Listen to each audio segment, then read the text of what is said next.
Hey, how's it going? Not too bad. How are you doing? So what is this? It's a rare SMG 4-barrel spear gun. Pawn Stars has seen its fair share of weird, wild, and downright dangerous items, but even Corey wasn't prepared for what walked through the door that day. A man came in carrying something that looked like it belonged in a sci-fi movie, a rare Johnson SMG 4-barrel spear gun. It wasn't just a collector's piece. It looked like it could take down a shark in one shot, and according to the owner, it had. He used it regularly for spearfishing, and now he was ready to part with it for a cool $7,000. Is this something that you typically would use in a boat, or is it something you'd actually be like scuba diving? You'd be, scuba diving or skin diving. It fires underwater. At first glance, Corey was impressed. The spear gun was both bulky and sleek, loaded with serious firepower. But this wasn't just a fancy underwater toy. It fired with .22 caliber nailgun blanks, meaning it used real explosive charges to launch spears. That's when the red flag started waving. Corey had to pause. Was this even legal for him to buy? Then you load those into the back here, rotate the chamber to the next one, load it, rotate it, load it, then you're ready to go. Still, curiosity got the best of him, and he called in one of his trusted weapons experts. When the expert arrived, the details came quickly. This was a rare piece, made by Tapmatic in California during the 1960s and 1970s. It wasn't a replica, it wasn't a knockoff, it was the real deal, and a highly sought-after one at that. Only a handful were ever made in the US before production rights moved to New Zealand, and this was one of the original American versions. So this was known as a Johnson SMG Mark IV spear gun or harpoon gun. These were really rare because the company only existed for a few years.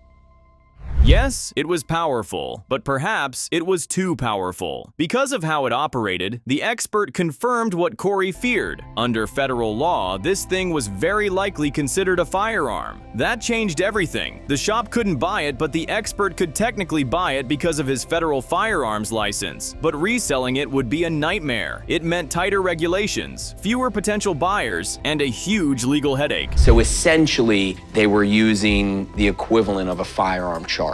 Which brings me to my first question. Am I allowed to buy this? I would say probably not. But even with all that risk, Corey and the expert couldn't ignore the cool factor, so they took it out to the desert to fire off a few rounds, and they brought Rick. However, the moment that spear gun launched its carbon arrows, it was clear. This wasn't just a collectible, it was a beast. The power, the speed, the thud of the impact. It was like something out of a James Cameron film. Everyone was grinning. Even Rick was blown away. Well, I came out here with the purpose of shooting this to see if it's something I want to buy. I guess I'll shoot it. Okay. Now comes the real negotiation. The owner wanted $7,000. The expert, aware of the legal implications associated with this matter, came in low, very low. Offers flew back and forth like the spears they'd just launched, but the expert stayed firm. He wasn't about to pay top dollar for something he might have to go through tough processes to sell. After a tense back and forth, they landed on a price. I would like to own it. I think that if I were to offer you $2,000, I think that's a pretty fair price. 2000's, very low. It wasn't what the seller hoped for, but it was enough to fix his boat, and the expert walked away with one of the most bizarre and badass pieces the shop had ever seen. Legal risk or not, that spear gun was going in the back vault. I have a 1932 Lincoln convertible V12. Yeah, that's a cool car. Yeah, it is, yeah. Okay, just come around back. Okay, fine. All right. A classic rolls into the lot, and it's impossible to ignore. It's a 1932 Lincoln convertible, a sleek V12-powered beast from an era when cars were more about status than transportation. Rick sees it and knows instantly, this isn't just some dusty antique, it's automotive royalty. The man bringing it in calls himself Uncle Phil, and he's looking to sell. Not just casually either, he's asking a full $100,000. I came here, the pawn shop, to sell my 1932 Lincoln Roadster. I want to sell it because it never sees the light of day. It should be seen. The car is a vision from the golden age of American craftsmanship. Despite being over 90 years old, it still holds its elegance. Long, smooth curves, chrome accents, a bold, upright grille. Rick walks around it slowly, taking in every detail, the kind of inspection that only someone who's seen 1,000 fakes and 100 real gems can pull off. It's got history, it's got soul, and most importantly, it's got a price tag that could shake the shop's margins. I mean, the interior's pretty clean. There's some minor cosmetic things. You can see how this metal needs to be polished out. Yeah. Same with the dash, the metal on the steering wheel. But Rick knows better than to let nostalgia make the decision. He goes over the car with a sharper eye. The interior is decent but worn. The dashboard and wheels show rust. The exterior is solid, but it has minor cosmetic flaws that suggest expensive repairs. Even the engine, massive and imposing, is stuck in its time. Built in an era of weak gasoline and lower horsepower. It's got character, sure, but it also comes with risk. This isn't some quick flip. This car is in shockingly good shape for something that's nearly 80 years old. In perfect condition, this could sell as high as 170 grand at auction. But this is not in perfect condition, so buying this is a little scary. The asking price is steep, especially for a market that barely exists. There aren't a lot of people waking up every day hoping to drop 6 figures on a Depression-era roadster. Rick starts low. It's refused. He climbs. Still no deal. The seller is firm, almost annoyingly so. Rick pushes even more, trying to stretch the negotiation without snapping it, but the guy won't budge, not even $1. And how much do you want for it? $100,000. Okay. There's some cosmetic things that need to be done to this. Overall, it's 95%, but that other 5% is going to cost me 10 grand. For a moment, Rick is ready to walk. He's frustrated. This is a pawn shop, not a showroom. Deals are supposed to be flexible. Sellers are supposed to come in knowing that, but this guy holds his line, stone-faced. It's not until he floats a new idea, gold, that Rick's ears perk up. What's it going to take to close this deal? I'll tell you what. I like you guys. I know you have a lot of gold, and I'd like to trade it for gold. Uncle Phil wants to trade the car for gold. With prices climbing and demand exploding, Rick sees the opportunity. He can't legally swap directly, but there's a workaround. He hands over the cash, and Phil turns around and uses it to buy gold right back from him. Gold coins, stacks of them, Cougarans, $20 gold pieces. Rick's vault is always stocked. Legally, I can't swap the gold for the car, but once I give him cash, he can turn right around and buy the gold off me. We can do gold. We take 95? Okay. All right. Okay. Deal. Here we go. The deal gets done. A small mountain of gold changes hands. Rick is half thrilled, half terrified. 95 grand for a single car is a gamble, even for someone who's bet big before. But this car, it's a showstopper. If he plays it right, it could turn into a jackpot. If not, it's one hell of a shiny mistake. Either way, Rick's in. Earlier, a woman brought in what appears to be a bunch of secret Pentagon reports from the 1970s. They make me nervous, so I asked my buddy Mark to come check them out. Mark, how's it going? It's going well. How about yourself? Oh, pretty good. We have reports from the Pentagon. We're just assuming there's stuff from Watergate.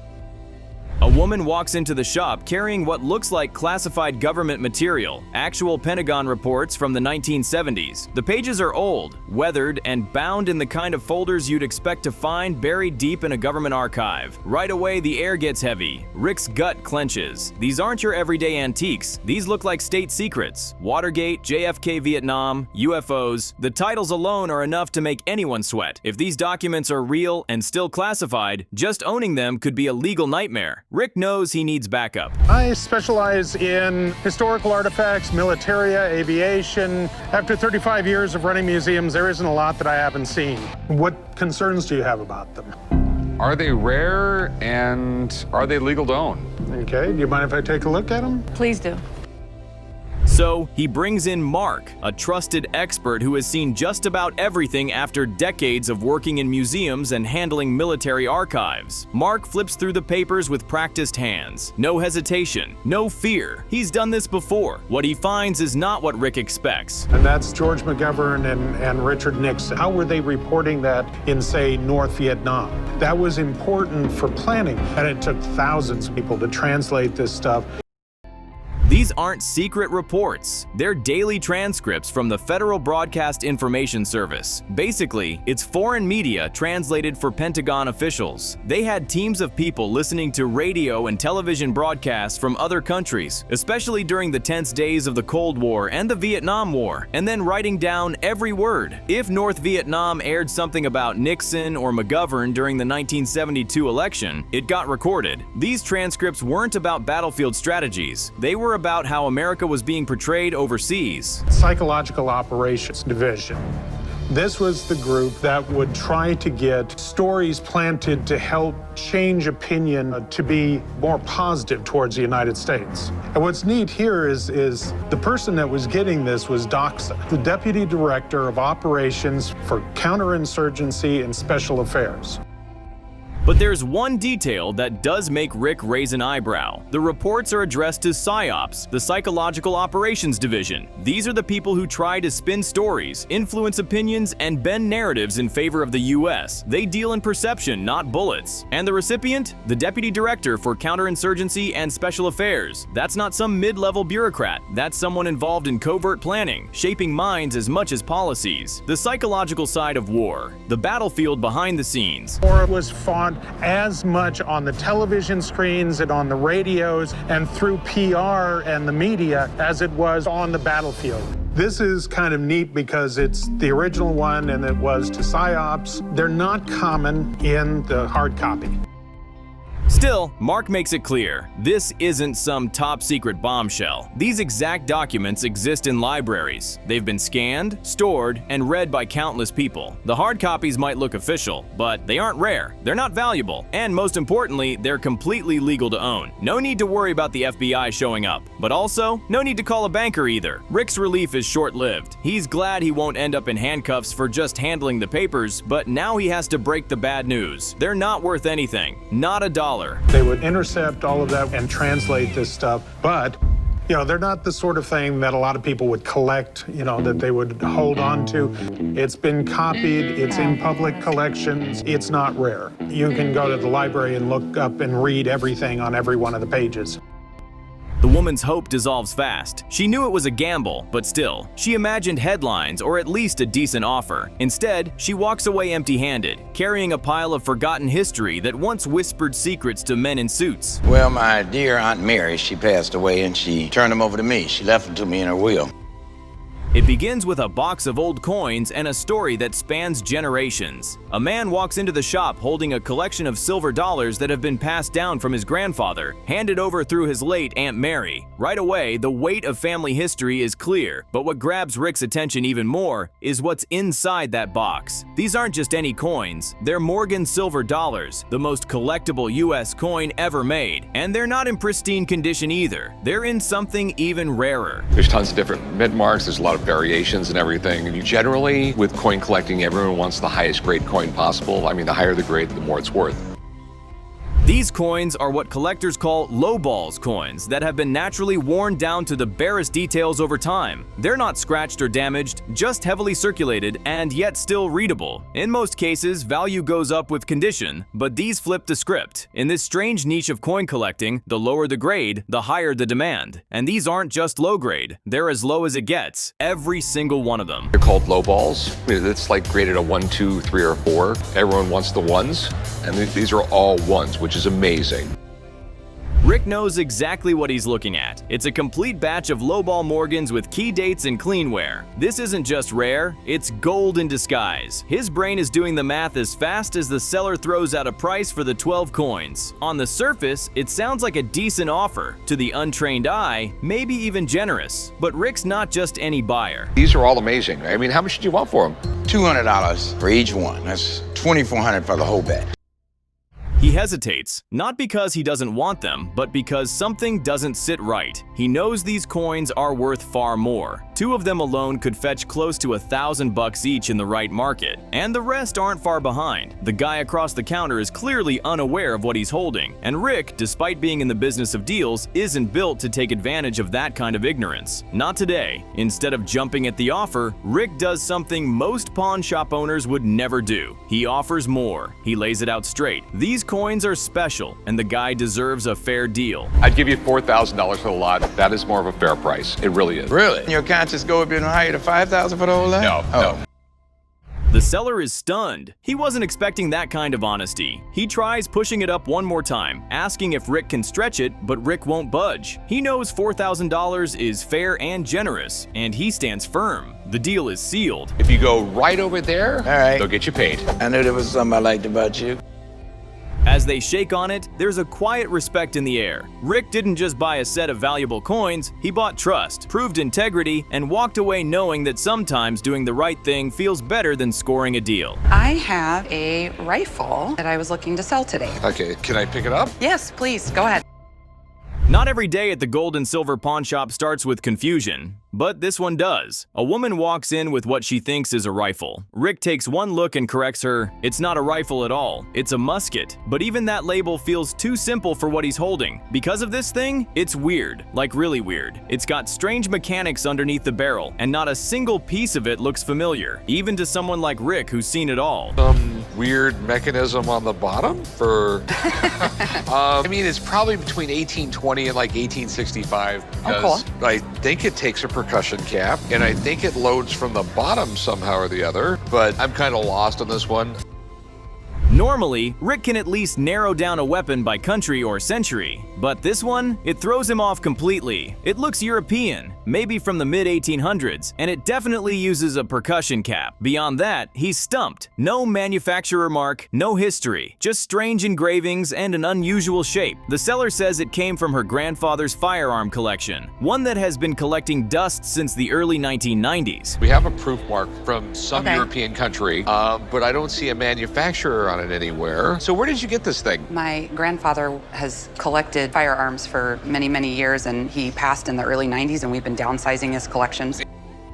With no paperwork or solid backstory, the mystery deepens. Rick has a hunch the gun could be something special, so he calls in his firearms expert, and when the expert arrives, everything gets even more surreal. He calls it the result of a fever dream, something out of a wild experiment gone right. It turns out that the weapon was developed by a French inventor who believed traditional guns were too vulnerable to the elements, so instead of placing the firing mechanism on top, he flipped the whole thing upside down. The result? An underhammer system with a bizarre tape primer that feeds itself using a cogwheel. It was designed for speed, capable of firing up to 70 shots in succession without reloading. Developed by this crazy Frenchman, Loop or something, and he called this the Coptator. There was a belief that by having the lock on top, it exposed it to the elements, and so it would degrade faster. Right.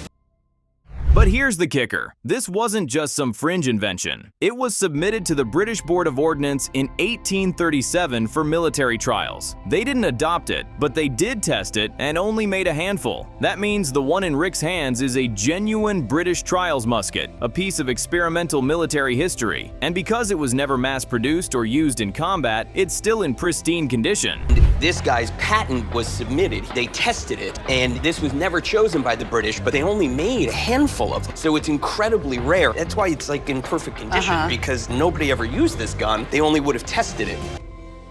The expert estimates it could fetch up to $10,000 at auction, maybe more. Rick's shocked. What started as a vague curiosity turns into a gold mine. He offers the seller more than double her initial request on the spot. She came in asking for just $2. After some hesitation, she agrees, and just like that, Rick walks away with a once-in-a-lifetime collectible. French gun or a Belgian gun is a couple $1,000s. In a British trials musket, if this went to auction and somebody paid $10,000, I wouldn't be surprised. I think it's at least $8,000. All right. Later, he heads out to a shooting range to test it, and it works. One shot into a watermelon target sends juice flying everywhere. Rick watches it explode with a grin, like a kid who just discovered a secret weapon from a forgotten war. Just like they did it back in the old days. Just like they did it back in the old days. All right, got my ears in. All right, I'm gonna put the percussion cap on it. To do that, I gotta pull the lever out, pull the hammer back, and now I'll put the cap on it. Okay. All right. I got it! One thing's clear, this wasn't just a sale, this was a discovery. It was history being made, and Rick knows it's the kind of story that will be retold in the shop for years. The flag that was cut off one airplane by my grandfather. The plane was bullet-ridden and it crashed. It starts with a flag. Not just any flag, but one torn from the side of a burning World War I airplane. A woman walks into the shop carrying a small piece of history, weathered, faded, but unmistakably patriotic. It's been in her family for nearly a century, passed down like a secret until now. Rick spots it immediately, and his interest ignites like a spark to dry timber. Sell my grandfather's flag, which he cut from a World War I airplane, because it's been sitting around for 95 years. You get to go to somebody that really would like to do something, and you know, it's always nice to make a little bit of extra cash as well. She explains that her grandfather rescued it from a burning, bullet-riddled plane during the war. The dramatic backstory includes a 1940s newspaper article and a strange twist. The flag vanished for 10 years before being found behind workplace lockers. Rick is intrigued by the gripping tale, but he knows a powerful story doesn't always mean high value. In 1940, he brought the flag to work, intending to have it framed. He was called out to duty, and when he came back, the flag was gone.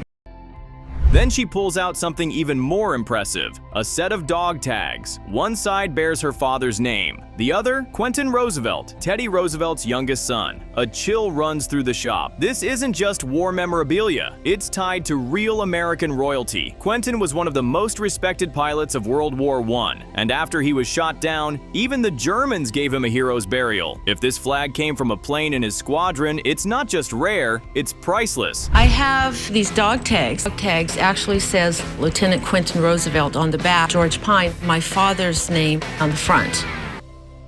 Rick sees the potential instantly. This isn't just a flag, it's a museum piece. It tells a story that collectors dream about. But then comes the tricky part. What's it worth? She wants more than $7,000, citing a previous appraisal of $10,000. Rick knows better than to trust a number on paper. Appraisals can be inflated, especially for one-of-a-kind items. Did you have a number in mind? $7,500, and it came in at $10,000. It is a one-of-a-kind item. You're gonna praise it for anything. So I can offer you like $5,000.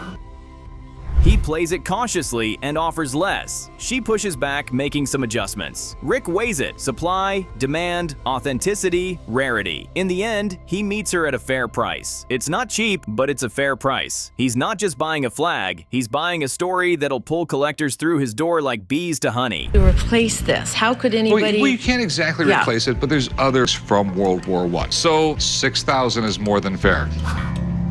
$6,000. As the deal closes, Rick can't help but smile. This isn't a piece he plans to flip quickly. It's a showstopper, something that commands attention and respect. He might never sell it, and honestly, that might be the point.